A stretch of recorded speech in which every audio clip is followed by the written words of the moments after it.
Hey,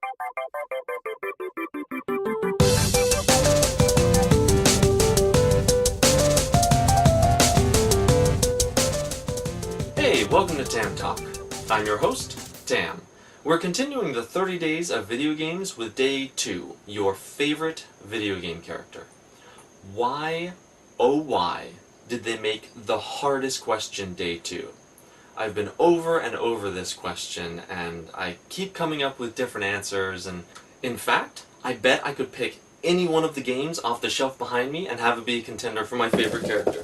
If I just grab that example. For my favorite video game character.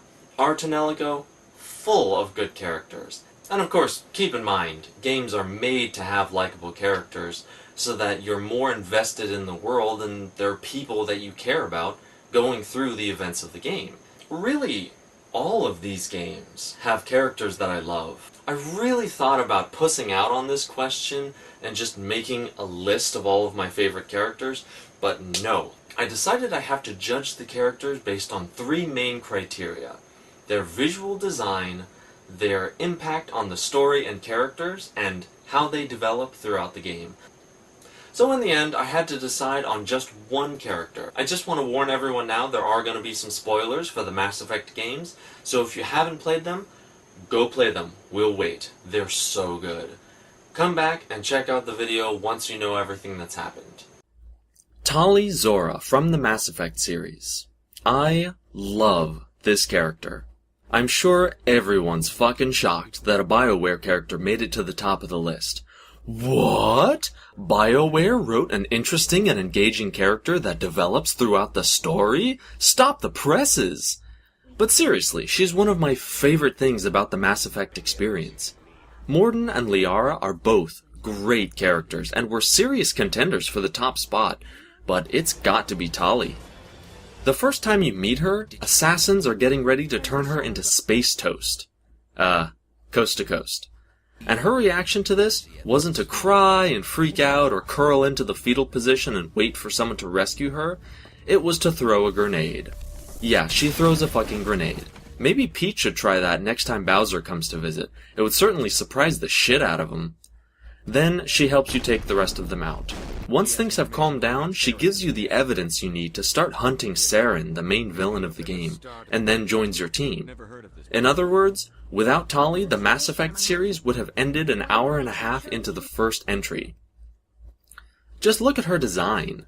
An odd number and arrangement of fingers and toes is a good way to make any alternate species character interesting, but her overall design is what really does it for me. They made her look like a space gypsy, which is the closest Earth approximation to what her race really is. Though I feel like the one on the far right could probably pass for a space Mexican. Her whole species lives on a collection of spaceships called the Flotilla. When Quarians come of age, they go on a pilgrimage to find something of use or value to bring back to the colony and make life better for everyone. It's on one of these pilgrimages that we find Tali and how Tali came by the information that implicates Saren. I'm just fascinated by the Quarian culture. It's part of what made dialogue with Tali so fun and engaging.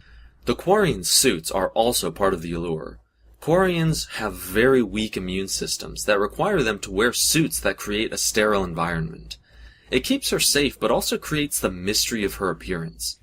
Mystery will always be attractive to humans because we're naturally curious creatures, so the mystery of what Tali looks like under the suit was a doozy, at least for the first 2 games.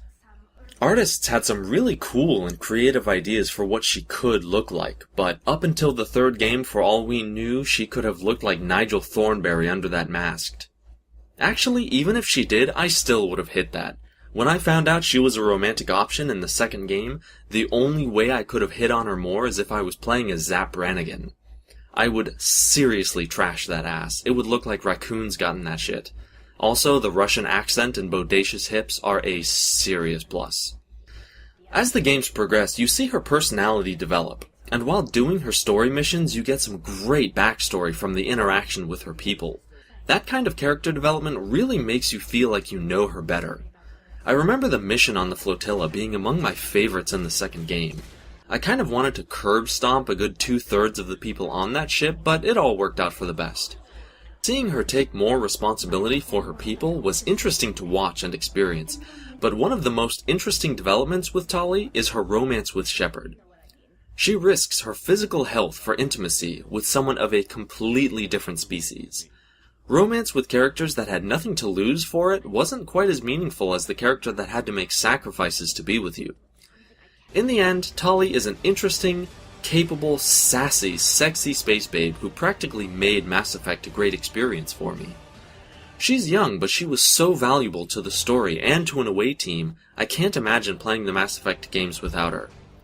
Honorable mentions for this question goes to Justin from Grandia, Ritz from Final Fantasy Tactics Advance, and Bayonetta from Bayonetta.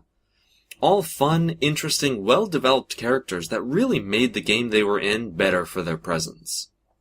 So there you have it, my favorite video game character. Remember to leave your answers in the comments below, and join us next time for Day 3, the most underrated video game.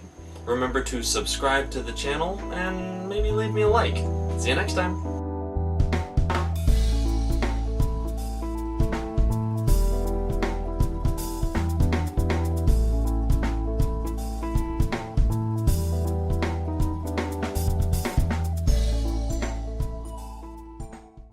And if my choice for a favorite video game character didn't satisfy you, maybe this kitten will.